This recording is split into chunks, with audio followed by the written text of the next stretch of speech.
Hello everybody and welcome back to the channel Held Dominance. Anthony here. Please remember to like and subscribe and also click that notification bell if you're enjoying what you're seeing and if you want to see more. Coming up in this episode, fallout with fans after Wire's defeat against Leeds Rhinos, highlights from Saturday's Super League games, and we catch up with the NRL bye-week games as this round comes to a close.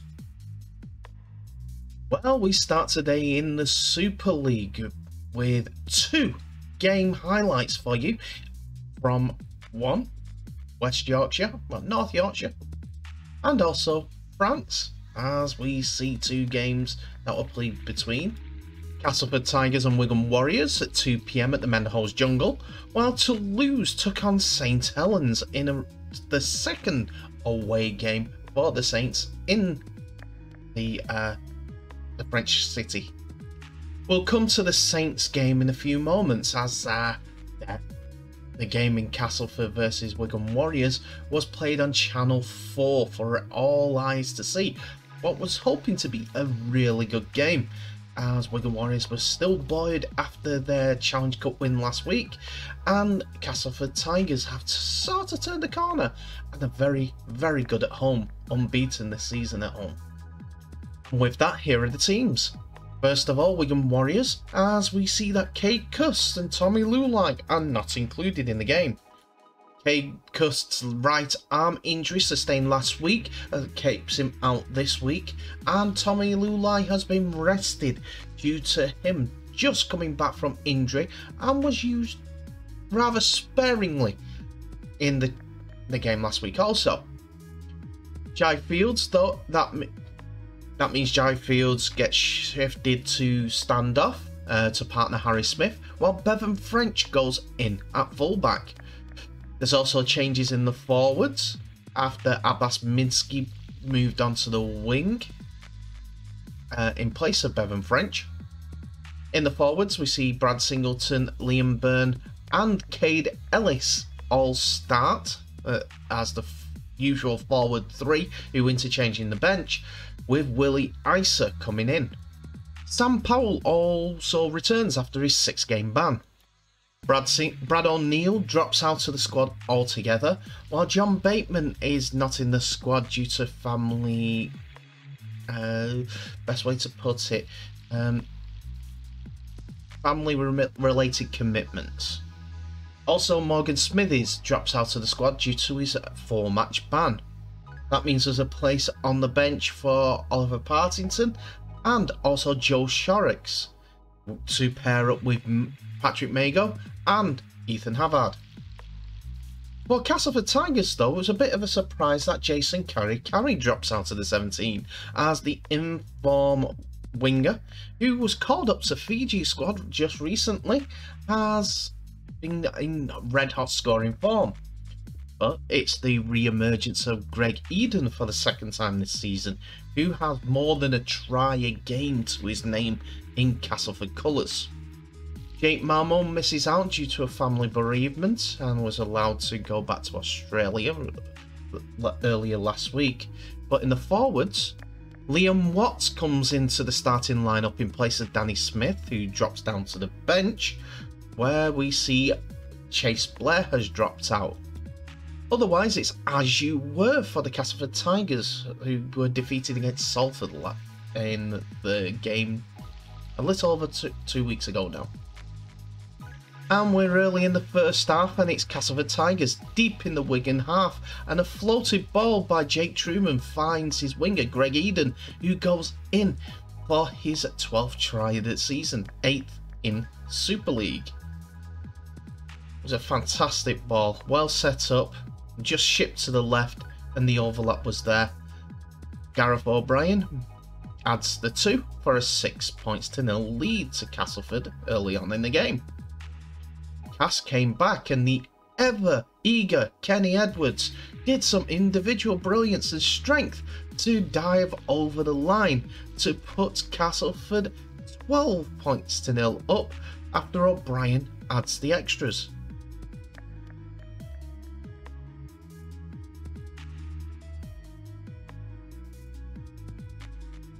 Wigan come roaring back though, as Castleford are down to 12 men after Mahe Fanua is in the sin bin for kicking out, but scrum side play sees the Wigan winger Liam Marshall notch up his 100th try of this, for Wigan, while it was Wigan in the second half that saw Bevan French go over after a kick inside by Liam Marshall sets up the Australian fullback, which gave Harry Smith the chance to make it 12-10, which he did. Harry Smith and Jay Fields combined to give the ball to Liam Marshall, who dinked the ball out to Abbas Midski, who went in for his first Super League try to give Wigan the lead for the first time in the game. Harry Smith's kicking was excellent from the touchline to extend Wigan's lead to 16-12. It was all Wigan after this though, as Sam Powell set up a play for Bevan French to simulate the Jake Truman try for Liam Marshall, this time for his second of the game. And we're coming into the closing stages, and Wigan turn it on again, and this time it was Jake Bibby who had enough strength about him and reach to get over the line to extend Wigan's lead even more. Harry Smith converts once more. A fantastic kick with his left foot, curving it from the outside back into the goal with his left foot.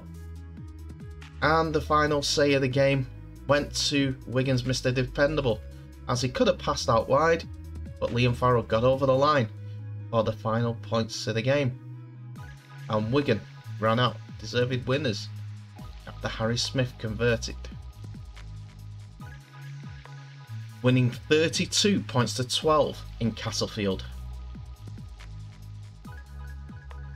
We now turn our attentions to the Toulouse versus St Helens game, as Toulouse are looking to repeat the last time that Saints visited the stadium, Ernest, I forget the rest of the name, and win by 1 point. Well, better than the 1 point that they did last time out for their first ever Super League win. So this was because the Super League is structured for loop fixture round, once for one team in different rounds, should I say that? It's a loop fixture. You play each other 3 times more or less, and sometimes you have to play a team away twice.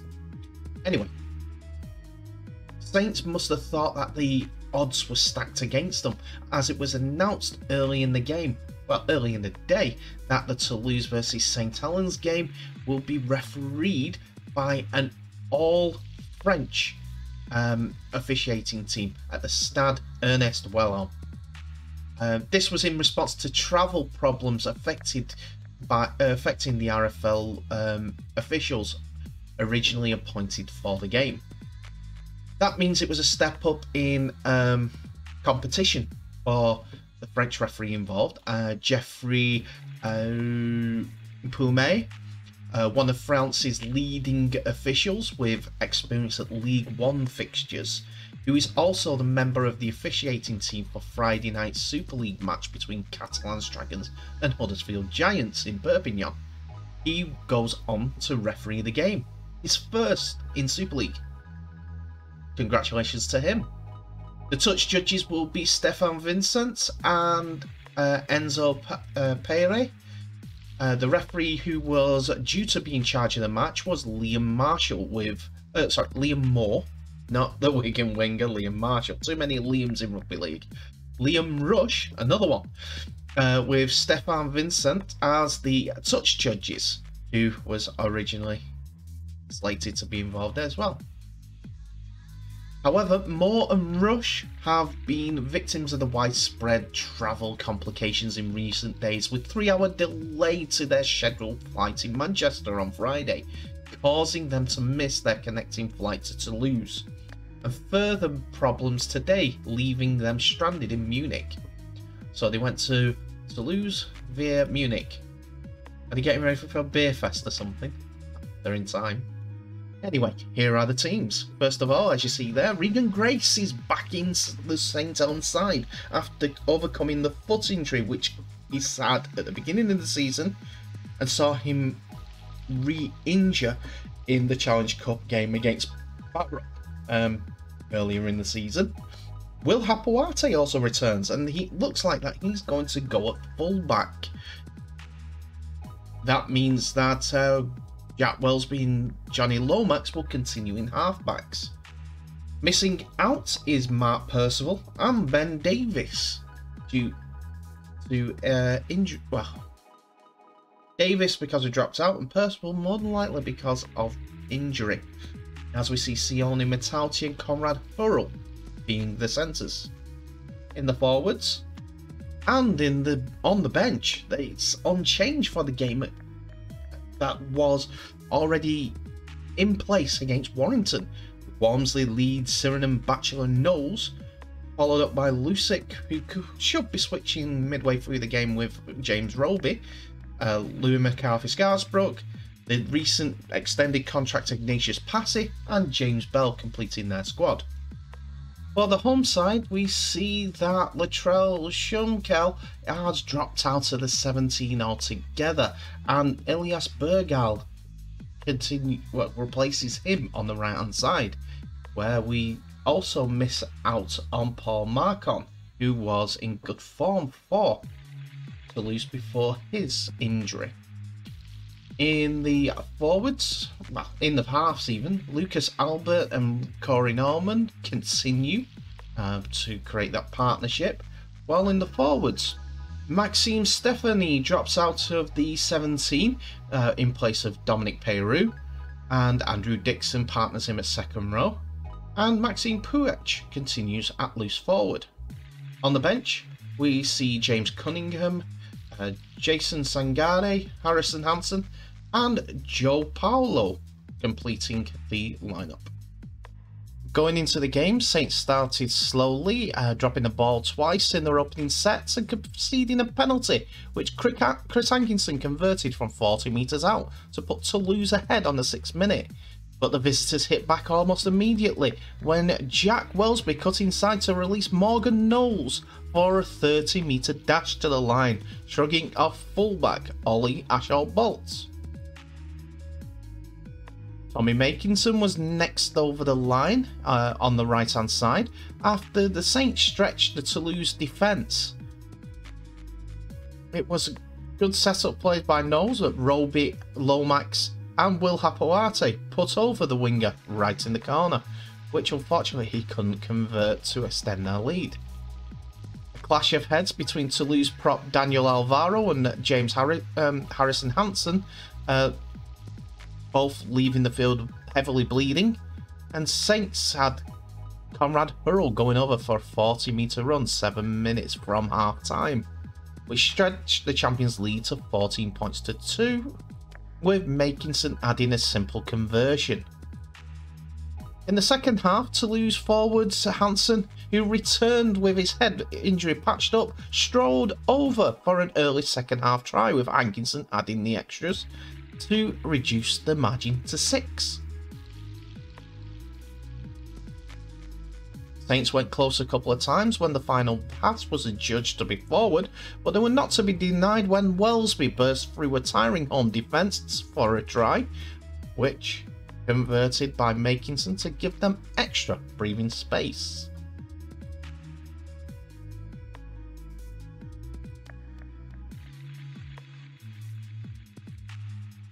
But on his return to the side, it was the next try for St Helens. After an interception by Regan Grace, saw him sprint away and to go under the sticks for his first try back in the side in the Super League season, which Makinson had the easiest job to extend the lead even further. It looked like the visitors were out of sight, but they fought right back, and centre Chris Hankinson blazed over the line straight from the restart, adding the conversion to reduce the arrears to 26 points to 14.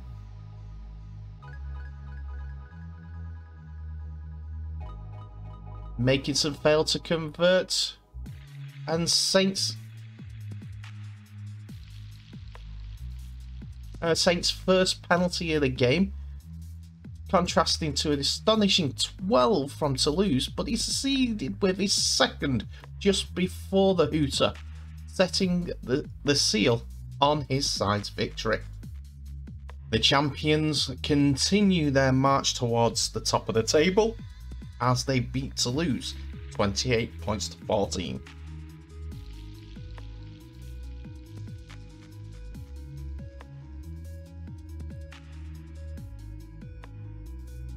Before we move on to other matters outside of the Super League, there was a little bit of fallout after Warrington Wolves' defeat at Leeds Rhinos, as the game was marred with some disagreements after the game. A fan and two Warrington players, after the home team had been booed from the field at both half-time and at the end of the game, had an apparent disagreement after the man, who apparently watched the game from the corporate area in the main stand, shouted criticism of the team following the final whistle. That escalated into an argument with fellow supporters as Warrington players posed for pictures at pitchside, which they normally do. And if I'm right in the area where they were posing pictures in the main stand, that was with the Norway Junior Club, who came over for that game last night, especially as a treat, because they were playing against Saddleworth Rangers. Anyway, back to the main crux of it all.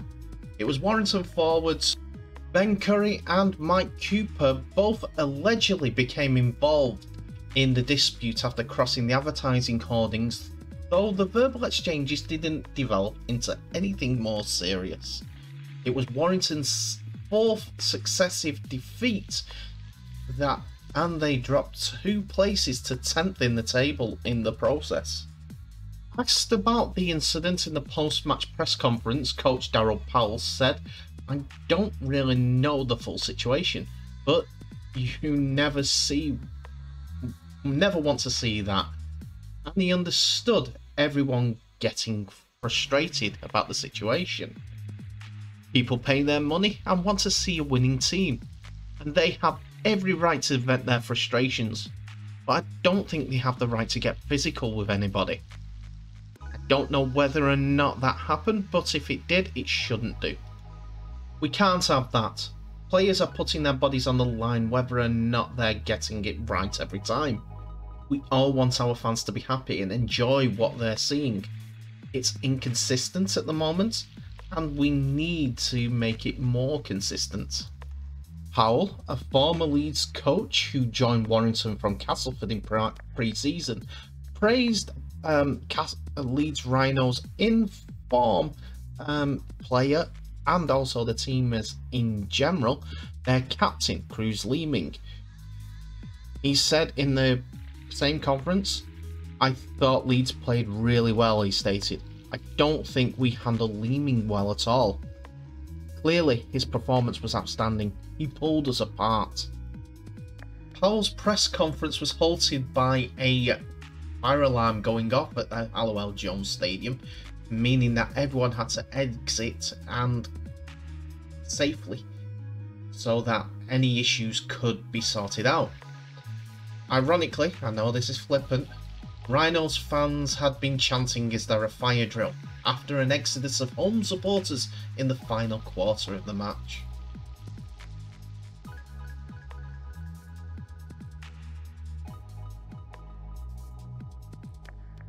I now point you in the direction of the NRL, because there were 2 games, Saturday and Sunday, one that has just concluded on the Sunday, in this bye-week of games leading up to State of Origin Game 1.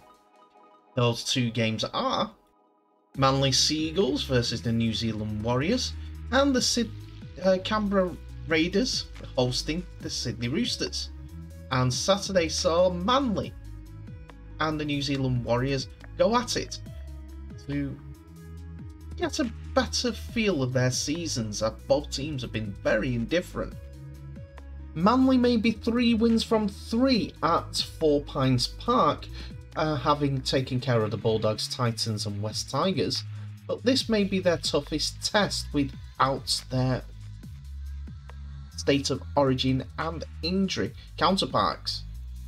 The Warriors also find themselves in a slump, having dropped 4 on the trot, and they are crying out for their big guns like Sean Johnson and Reece Walsh to put their stamp on the game and produce some magic in enemy territory. The captain Daly Cherry Evans is on origin duty, is offset by the return of Martin Tapau, Jason Saab and Carl Lawton, who returns from suspension. Saab will play his first game since round 8, taking over from George Tuafoa on the wing, while Lawton Tapau are on the bench. A shuffle at the scrum base sees Kieran Foran slide to halfback and Josh Schuster move to 5'8" in Dale Cherry Evans' absence. Dylan Walker was named part on the sub-bench despite suffering from a knee injury against the Storm. Jake Travojevic takes over as captain. For the Warriors, hooker Wade Egan has got a calf injury, and back rower Bailey Sirenen have returned to boost for the Warriors as they look to avoid a 5th loss on the trot. Egan takes over as Tucker from Freddie Lusick, while Sirenen joins the bench at the expense of Dumanis Louis, who is now the 18th man. The only other change when the sides were finalised 60 minutes before kick-off was a positional switch in which Captain Tahoe Harris moves to lock, and Jack Murchie to the second row. Rocco Berry comes in for the injured centre Viliame Vilea, who has a broken jaw. But it all came to naught for the Warriors as they lost 44-12 against Seagulls. Sipley scored on the 4th minute, Halome Olukawatu scored on the 10th minute, and Martin Tapau, Josh Schuster 28th minute all got tries to make it 16 points to... say 16 points, it's 22 points to 0 at the half-time hooter. The Warriors did come back with 2 tries, Jack Murchie and Bunty Afoa, with Reece Walsh converting them both, but they were either side of more tries and conversions from Ruben Garrick, who kicked 6 from 7. The last say of the game went to Garrick after he converted a Jacob Saab conversion, but there was also 2 penalty goals for Ruben Garrick, which took his personal tally for the game to 24 points for the game. Warriors are now 5 without a win.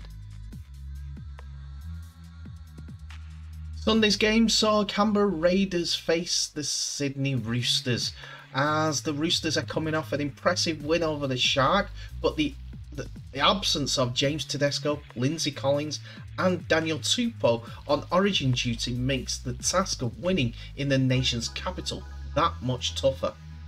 The Raiders have won 3 of their 5 games at home this season and are smarting after pushing the Eels to the limit on Sunday, but ultimately going down by 8 points.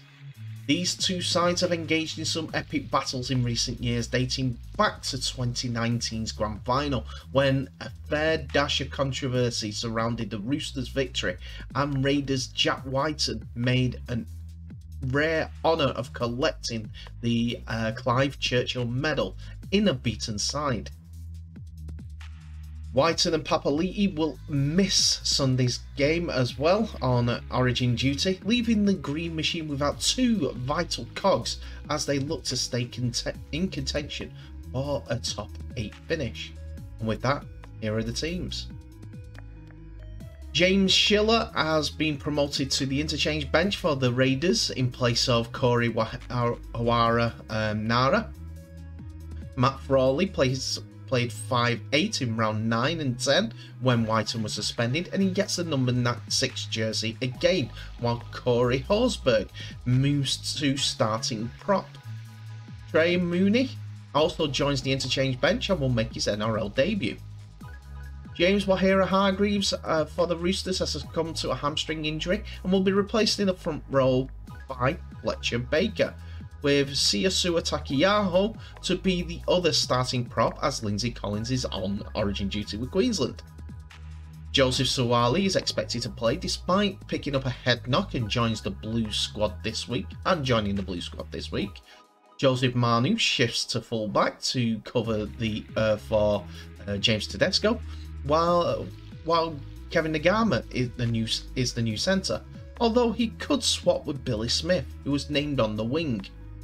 Sitiele Tupanua comes into the starting side, and Daniel Saluka Fita joins the bench after Waheera-Hargreaves was ruled out. Egan Butcher is another new face on the bench. It was the Raiders who came out victorious 22 points to 16 in this close game, as Adam Elliott first got the try to open the scoring for the Raiders. Jamal Fogarty converted. Then Sitiele Tupanua scored on the 23rd minute, which Sam Walker converted for 6-all. Xavier Savage added his try on the 29th minute. Fogarty was good with the boot to make it 12 points to 6. And Sebastian Chris just after half time on the 42nd minute, which Fogarty added 2 points to, scored as well. Joseph Suwali and Paul Momorowski went over for tries, which Walker converted the Momorowski try of. And then the try scoring ended with Matthew Timolko scoring on the 70th minute and Jamal Fogarty missing his conversion.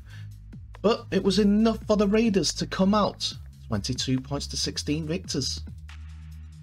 And with that, this is the league ladder, as it sees the Panthers still lead the way and the Cowboys in third place after their games this weekend. The Roosters stay in 6th, but now the Sharks can jump ahead of them with victory in their next game. The Seagulls climb up to 9th, where the Dragons drop down to 11th due to the Raiders win.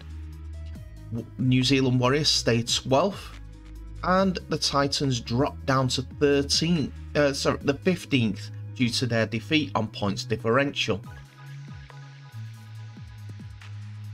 And that's it for another episode, ladies and gentlemen. Thank you so much for watching. Please remember to like, subscribe and share this video worldwide as we get the message out for Rugby League and tell our stories about the game as we know it. Tell me what your thoughts about today's episode is. There are 2 more Rugby League games highlights in the bag for you, as Wigan came out victorious and St Helens keep up being top of the table. The refereeing issues didn't seem to affect Saints or Toulouse during the game, and they both had a very good game. Should we be starting to see European Rugby League referees be involved in the games between UK and French opposition? Because European Rugby League have a good referees campaign. I know there's referees from Spain, Czech Republic, Malta, Germany, Netherlands, all that can act impartial in that sort of environment. It would be a great asset to World Rugby League to have more referees from all different parts of the world. Tell me what your thoughts are. Anyway, the NRL has closed up for the round, and we've still got 2 more highlighted games coming to you for tomorrow's episode, as Salford take on Hull KR, I think it is, yes. And there was the Hull game, well, both Hull clubs are involved in tomorrow's games, so we'll look forward to that. Anyway, comments in the box below, but in the meantime, Thank you so much for watching. Please remember to share this video worldwide. I'll wish you all the best. So please stay safe, and I'll see you in the next episode.